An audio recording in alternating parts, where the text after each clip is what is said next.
ఆ ప్రాసెస్ ఏం జరుగుతుందంటే నన్ను అరెస్ట్ చేయించింది త్రూ డిఐగా అని మస్తాన్ సాయి నాకు చెప్పినప్పుడు అరెస్ట్ చేయించామని చెప్పినప్పుడు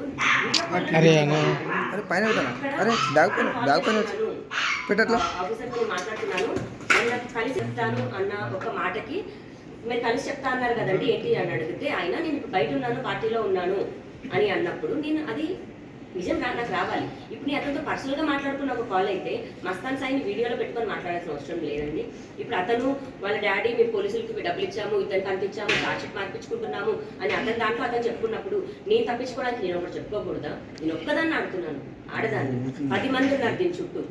నేను ఆ కోణంలో చెప్పుకున్న ఒక దాంట్లోనే అది కూడా మస్తాన్ సాయి ఎదురుగా ఉన్నాడు అప్పుడే మాట్లాడిన కాల్ని దాన్ని కూడా తప్పుగా తీసుకొచ్చారు. అది కూడా ప్రూవ్ చేసుకోగలను ఎందుకంటే ఎదురుగా కాల్లో ఫుల్ కాల్ అదే హార్డ్ డిస్క్లో ఉంది. దాన్నే పోలీసులు కూడా బయటకు వదిలితే బాగుంటుంది. అందులో మస్తాన్ సాయితో వీడియో కాల్లో ఉన్నాను నేను పోలీస్ ఆఫీసర్తో కాల్పించాను. మీరే అన్నారు ఇప్పుడు మిగతా బాధితులని, మరి అదే మస్తాన్ సాయి ఓన్లీ ఒక అమ్మాయి 2 అమ్మాయిలని మీరు అంటున్నారు. మరి అందులో ఉన్న వైఫ్ వాళ్ళ గర్ల్ ఫ్రెండ్ ఇదే అయితే మరి మిగతా బాధితులు ఉన్నట్టే కదండి. మరి ఆ బాధితులు బయటకు రమ్మనండి, బయటకు వచ్చి చెప్పమనండి, నేను కూడా ప్రూవ్ చేసుకుంటాను. వాళ్ళే నాకు ఫోన్ చేసి ఆ వీడియో డిలీట్ చేయాలి లావణ్య ప్లీజ్ ఆ డిలీట్ చేసేదానికి నువ్వు హెల్ప్ చేయి, ఎందుకంటే వాడు ఎంత సైకోనో మాకు తెలుసు. అండ్ చాలా మంది అమ్మాయిలు వీడి దాడి తట్టుకోలేకే ఫారెన్కి వెళ్ళిపోయారు. ఒక 4 అమ్మాయిలు ఫారెన్లోనే ఉన్నారు. నేను వాళ్ళ ఎవరి పేర్లు నేను చెప్పదలుచుకోలేదు. నేను ఏ శిక్షకైనా సరే నేను రెడీగా ఉన్నాను. అదంతా డిజిటల్ ఎవిడెన్స్ అండి. అతను ఎన్ని సంవత్సరాల నుంచి వీడియోలు తీస్తున్నాడు, రోజుకి ఎన్ని తీస్తాడు, ఒక మెమరీగా పెట్టుకోవాలి, ఒక అమ్మాయికి గుర్తుగా పెట్టుకోవాలి. కొన్ని తన పర్సనల్ అన్నా 1 2 ఉంటాయి. 200 300 వేసి సంకల్లో చెయ్యడు. నెలకు అతను దాదాపుగా ఒక 500 వీడియోల వరకు చేస్తుంటాడు ఒక్క అమ్మాయివి. మళ్ళీ ఏ అమ్మాయికి అమ్మాయితో మాట్లాడుతున్నాడు అని కూడా తెలియదు. అంత చేస్తున్నాడు అంటే కారణం ఎందుకు చేస్తున్నాడు అనేది మీకే తెలియాలి. మీరు లావణ్యం ఎవరైనా ఒక మనిషి తీసుకొని బ్లాక్మెయిల్ చేయాలనుకుంటే దాన్ని 2 సంవత్సరాలు ఎవరు సాగదీయరు. నేను ఆ పని ఏం చేయలేదు. ఇప్పుడు ఒక ఆడియో కూడా వైరంగా రిలీజ్ అయింది. అది ఇప్పుడు నేను నా నోటితో కూడా నేను నువ్వు డాష్ కదా ఇదంటే నువ్వేమైనా డబ్బులు ఇచ్చావా నాకు డాష్ ఇవ్వడానికి అన్నది. అది ఎగ్జాంపుల్గా తీసి కొట్లాడుతున్న మాటలు తప్ప అలా ఎగ్జాంపుల్గా మాట్లాడినవే కానీ ఏ రోజు నేను డబ్బులు అడగలేదు, డబ్బుల కోసం ఇలాంటి పని చేయలేదు. అతను తప్పు చేస్తాడు, తప్పు కూడా కాదు క్రైమ్. అతను ఇలా చేయడం ఆ క్రైమ్ని మాత్రమే బయట పెట్టాలి అనుకున్నాను.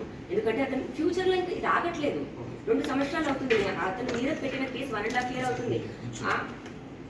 ఇదే ఇంట్లో కూర్చున్నాడు అంటే నేను బయట ఉన్నాను, ఇదే ఇంట్లో కూర్చొని కూడా అతను లాస్ట్ వీడియో చేసుకున్నాడు ఇంకో అమ్మాయితో మాట్లాడుతూ. అతని క్రైమ్ ఈ రోజు వరకు కూడా ఆగట్లేదు. ఇంకా ఇది ఆగాలి, అది పోలీసులే ఆపాలి, జనాలే ఆపాలి, వాళ్ళ తల్లిదండ్రులతో ఆపించాలి. ఇలా చేస్తున్నాడు మీ కొడుకు, ఇలా చేస్తున్నాడు. మొన్న కూడా నేను వాళ్ళ డాడీకి కాల్ చేశాను, అంకుల్ మీ కొడుకు మా ఇంట్లో ఉన్నాడు, దయచేసి వెళ్ళిపోమని చెప్పండి, దయచేసి వెళ్ళిపోమని చెప్పండి. ఒక్కదాని మీదే ఉన్నాను. మరి అతని డేటా నేను ఇప్పుడు తీసుకున్నాను అన్నప్పుడు 2 సంవత్సరాల క్రితం కూడా మరి నా డేటా రాస్తారు, డేటా మా ఇద్దరిది కుప్పెట్లో పెట్టుకొని కూడా అంతే అన్నాడు. మేమేదో క్రైమ్ చేస్తానో మా డేటా తీసుకోలేదు, లావణ్య క్రైమ్ చేసింది అని చెప్పి డేటా తీసుకుందామని చెప్పండి. అండ్ ఇప్పుడు ఈ ప్రాసెస్లో జరుగుతున్న కాల్స్ తీసుకొచ్చి లావణ్య తప్పుంది అంటే మెయిన్ మోటివ్ మస్తాన్ సాయి చేసిన వీడియోస్ అని నేను అంటాను. లావణ్య ఇది అని అతన్ని చెప్పమనండి, ప్రూవ్ చేయమనండి. నన్ను బెదిరిస్తున్నారండి, నాకు థ్రెట్ కాల్స్ కూడా వస్తున్నాయి, ఇక్కడితో ఇదంతా నువ్వు ఆపేయి అని అంటున్నారు, లేదా చంపేస్తామని. ఆఖరికి వాళ్ళ ధైర్యం కూడా అదే అండి, రాస్తారు ఉండగా ఈ అమ్మాయి బయటికి రాదు అని. ఎందుకంటే సినిమాకి సంబంధించిన ఒక వ్యక్తి అతను కెరియర్ కోసం లేదా పరువు కోసం ఉంటాడు. అలాంటి వ్యక్తి ఉన్నప్పుడు ఈ అమ్మాయి బయటికి వచ్చి రాదు అని నన్ను ఎంతైతే టార్గెట్ చేశానో, రాస్తారు ఉన్నా కూడా నేను నా కోసం అంతే స్టాండ్ తీసుకొని బయటకు వచ్చి ఫైట్ చేశానండి. అందులో ఇప్పటికి కూడా కోల్పోయింది నేను, రాస్తారునే. ఎంత ఇదైపోయామో ఈ రోజు కూడా జరిగి మొత్తం 7-8 నెలలు వస్తుంది. ఇప్పటికీ కూడా రాజు వర్క్ చేసుకోకుండా ఇదయింది. దయచేసి ఇంకా లావణ్య రాస్తారు ఇది పక్కన పెట్టేసి వీడియోస్ అతను ఎందుకు తీస్తున్నాడు, డ్రగ్స్ ఎందుకు తీస్తున్నాడు, అంత మొత్తంలో అంత క్వాంటిటీ డ్రగ్స్ ఎందుకు తేవాల్సి వస్తుంది అన్నది బయటకు రావాలండి. ఇప్పుడు 4 grams ఉన్న డ్రగ్స్ దొరికిన లావణ్య కేసిన అమ్మాయిని జైలుకి పంపించారు. మరి 35 గ్రాముల డ్రగ్స్ నన్ను యూజర్గా వేశారు అని అంటున్నారు. అంటే లావణ్యకు ఒక న్యాయం, మస్తాన్ సాయికి ఒక న్యాయమా, లేకపోతే అక్కడ పోలీసులకి డబ్బులు ఇచ్చి చేపిస్తున్నారా, వాళ్ళు ఏ విధంగా చేస్తున్నారన్నది బయటకి రావాలి. వాళ్ళు మాత్రం తప్పించుకుంటారు. 4 గ్రాములు లావణ్య ఎక్కడ కొనింది, నేను ఎక్కడ కొన్నాను, లావణ్య 4 గ్రాములు ఏం చేసింది, నేను ఎక్కడ అమ్మాను, మన కస్టమర్స్ ఎవరు, ఇవి ఏమీ ఉండవండి, ఏ సాక్ష్యాలు ఉండవు. నేను ఆ పని చేయలేదు. నేను కానీ శిక్ష అనుభవించి వచ్చాను, జైల్లో 43 రోజులు ఉన్నాను. దయచేసి ఒక క్వశ్చన్ అడిగితే ఆ రోజు లావణ్యది ఏం లేదు అని అర్థం అవుతుంది. రిలీజ్ అయిన పార్టీస్ లో ఎందులో కూడా నేను లేనండి. అతని పాస్ట్ లైఫ్, అందులో అతని భార్యతో సహా అతని మిగతా వాళ్ళ ఫ్యామిలీ మెంబర్స్ తో సహా ఉన్నారు. మస్తాన్ సాయి కూడా నేనే అలవాటు చేశానని చెప్తున్నారు. అవన్నీ 2014 నుంచి ఉన్న వీడియోస్. 2014 నుంచి వాళ్ళు డ్రగ్స్ చేస్తున్నారు.